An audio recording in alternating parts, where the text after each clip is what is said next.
ಮರವಿದ್ದು ಫಲವೇನು ನೆರಳಿಲ್ಲದನ್ನಕ್ಕ, ಧನವಿದ್ದು ಫಲವೇನು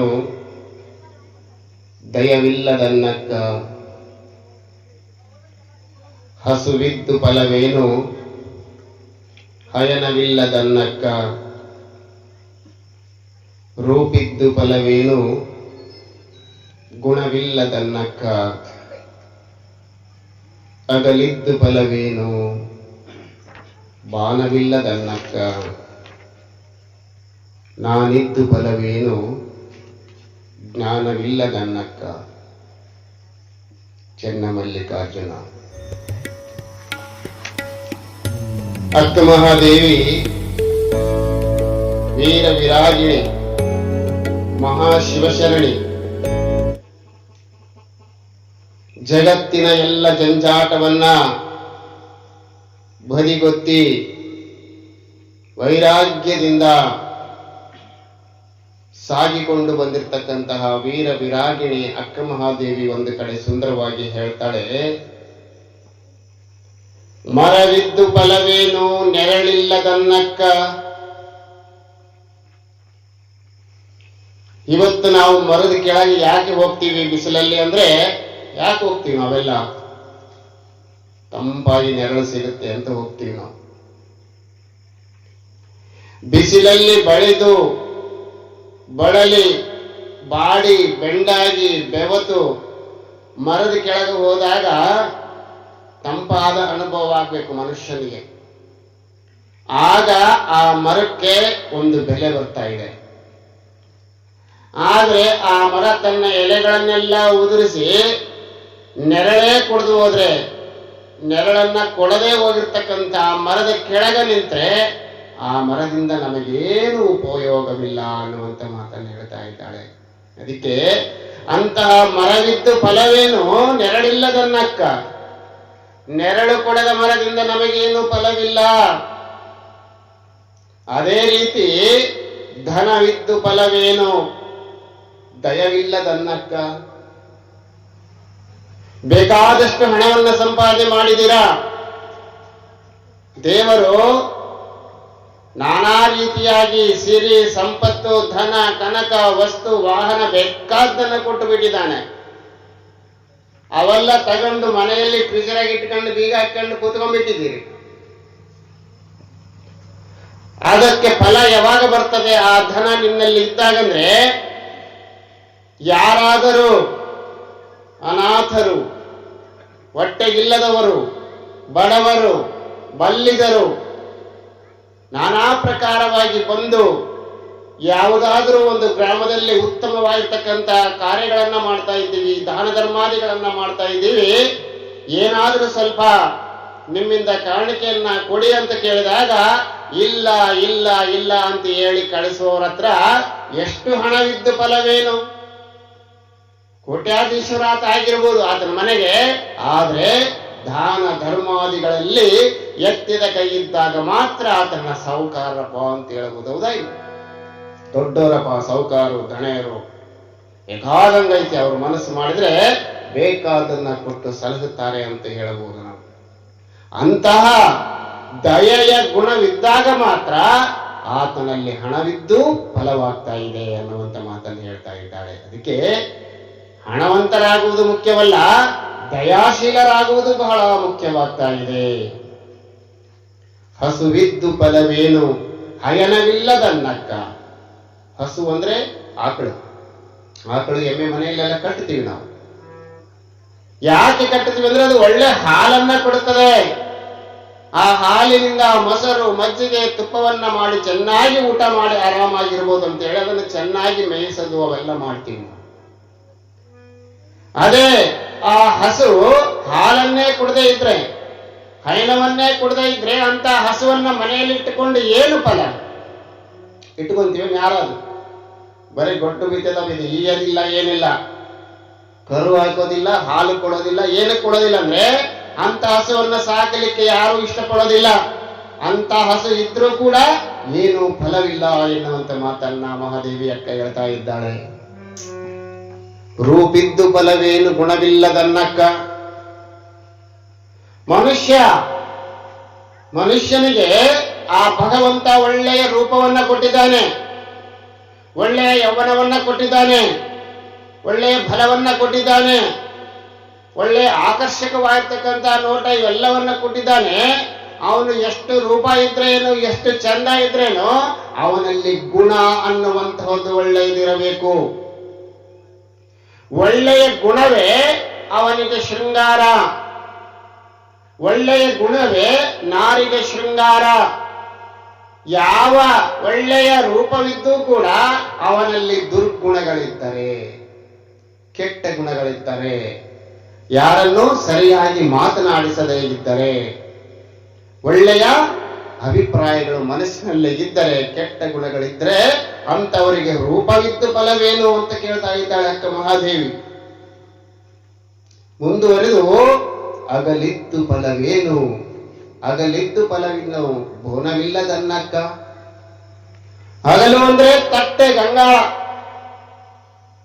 ಮನೆಯಲ್ಲಿ ಊಟ ಮಾಡ್ಲಿಕ್ಕಾಗಿ ಬೆಳ್ಳಿ ಗಂಗಾಳ ತಟ್ಟೆಗಳನ್ನು ಮಾಡಿಟ್ಟುಕೊಂಡಿದ್ದೀವಿ. ಕರ್ಮ ಏನ್ ಮಾಡ್ಬೇಕು, ಅಡಿಗೆ ಮಾಡಾಕೋರಿಲ್ಲ. ಅದಕ್ಕೆ ತಟ್ಟೆ ಇದ್ದು ಫಲವೇನು, ಗಂಗಾಳ ಇದ್ದು ಫಲವೇನು, ಬೋನವಿಲ್ಲದನ್ನಕ್ಕ. ಬಂಗಾರದ ಗಂಗಾಳ ತಗೊಂಡು ಏನು ಮಾಡ್ತೀವಿ, ಅದರಿಂದ ಹೊಟ್ಟೆ ತುಂಬತದೇನು? ಅದಕ್ಕೆ ಅನ್ನ ಬೇಕಾಗ್ತಕ್ಕಂಥ ಬೋನ, ಊಟ ಅದೆಲ್ಲ ಇರಬೇಕು. ಅವೆಲ್ಲ ಇದ್ದಾಗ ಮಾತ್ರ ಗಂಗಾಳ ಕೆಲಸ. ಬೋನವೇ ಇಲ್ಲದಾಗ ಗಂಗಾಳ ತಗೊಂಡೇನು ಮಾಡ್ತೀರಿ ನೀವು? ಅದಕ್ಕೆ ಹೇಳ್ತಾ ಇದ್ದಾಳೆ, ಅಗಲಿದ್ದು ಫಲವೇನು ಬೋನವಿಲ್ಲದನ್ನಕ್ಕ, ನಾನಿದ್ದು ಫಲವೇನು ಜ್ಞಾನವಿಲ್ಲದನ್ನಕ್ಕ. ಇದು ನೋಡ್ರಿ ಮುಖ್ಯವಾಗಿರ್ತಕ್ಕ.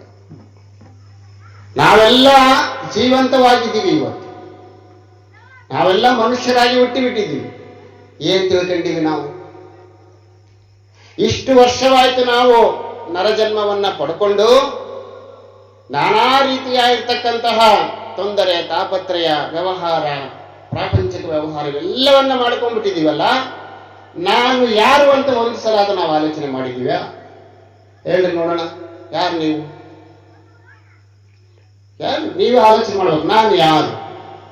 ನೀವೆಲ್ಲ ಹೇಳ್ಬೋದು, ನನ್ನ ಹೆಸರು ಬಸಪ್ಪ, ನನ್ನ ಹೆಸರು ನಾಗರಾಜ, ನನ್ನ ಹೆಸರು ಸುಂಕಮ್ಮ, ನನ್ನ ಹೆಸರು ಅಂಬಮ್ಮ, ಇವೆಲ್ಲ ಹೇಳ್ಬೋದು. ಈ ಹೆಸರುಗಳು ನೀವಲ್ಲ, ಹೆಸರುಗಳು ನೀವಲ್ಲ. ಬಸವರಾಜ ಅನ್ನುವಂಥ ಹೆಸರು ನೀನಲ್ಲ. ಹೆಸರು ನಿನಗಾಗಿ ಒಂದು ಇಟ್ಟಿದ್ದಾರೆ. ಹೆಸರು ಹುಟ್ಟಕ್ಕಿಂತ ಮುಂಚೆ ಹೆಸರು ನಿಮಗೆ. ಹುಟ್ಟಿದ ಮೇಲೆ 16 ದಿನ 15 ದಿನ ಆದ್ಮೇಲೆ 21 ದಿನ ಆದ್ಮೇಲೆ ತೊಟ್ಟಲಾಗ ಹಾಕಿ ಹೆಸರಿಟ್ಟು ನೀನು ಎಲ್ಲರಿಗೂ ಹೋದಾಗ ಗುರುತಿಡಿದ ಕರೆಯಕ್ಕೆ ನಿನಗೊಂದು ಹೆಸರಿಲ್ಲ ಅಂತ ಹೆಸರಿಟ್ಟಿದ್ದಾರೆ. ಹೆಸರು ನೀನಲ್ಲ. ನಿಮ್ಗೆ ಇಟ್ಟಿರೋ ಹೆಸರು ನೀವಲ್ಲ. ಮತ್ತೆ ನೀವ್ಯಾರು? ಆಲೋಚನೆ ಮಾಡ್ರಿ. ನಾನು ಯಾರು ಇರ್ಬೋದು? ಹೆಸರು ನಾನಲ್ಲಂದ್ರೆ ಯಾರು? ಕೈ ನೀನ? ಕೈ ನಿನ್ನದಲ್ಲ, ಕಾಲು ನಿನ್ನದಲ್ಲ, ಶರೀರವೂ ನಿನ್ನದಲ್ಲ. ನೀವೆಲ್ಲ ಅನ್ಕೊಂಡ್ಬಿಟ್ಟಿದ್ರಿ ಈ ಶರೀರ, ಕಣ್ಣು, ಮುಖ, ಕೈ, ಕಾಲು ಇವೆಲ್ಲ ನಂದಂತ ಅನ್ಕೊಂಡ್ಬಿಟ್ಟಿದೀವಿ.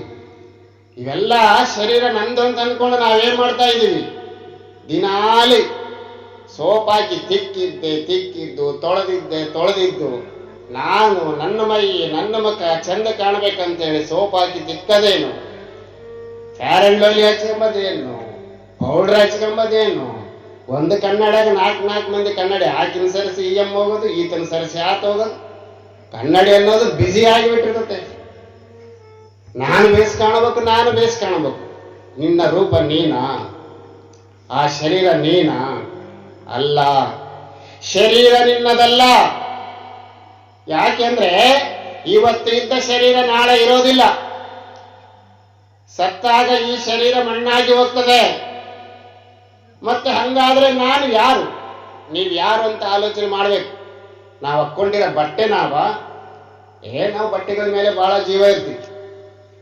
ಒಳ್ಳೆ ಬಿಳೆ ಅಂಗಿ ಬಟ್ಟೆ ಹಾಕೊಂಡು ರಸ್ತೆಗೆ ಹೋಗ್ಬೇಕಾದ್ರೆ ಮಳೆ ಬಂದು ನೀರು ನಿಂತಿರ್ತಾವಲ್ಲ, ಗಲೀಜ್ ನೀರು, ಯಾವನ ಗಾಡಿ ತಗೊಂಬಂದು ಬಟ್ಟೆ ಮೇಲೆ ರಚ್ಚ ಸಿಡಿಸಬೇಕು. ಎಷ್ಟು ಸಿಟ್ಟು ಬರ್ತದಂದ್ರೆ ಅಷ್ಟು ಕೋಪ ಬರ್ತದೆ. ಬುದ್ಧಿ ಎಲ್ಲಿಟ್ಟಿ?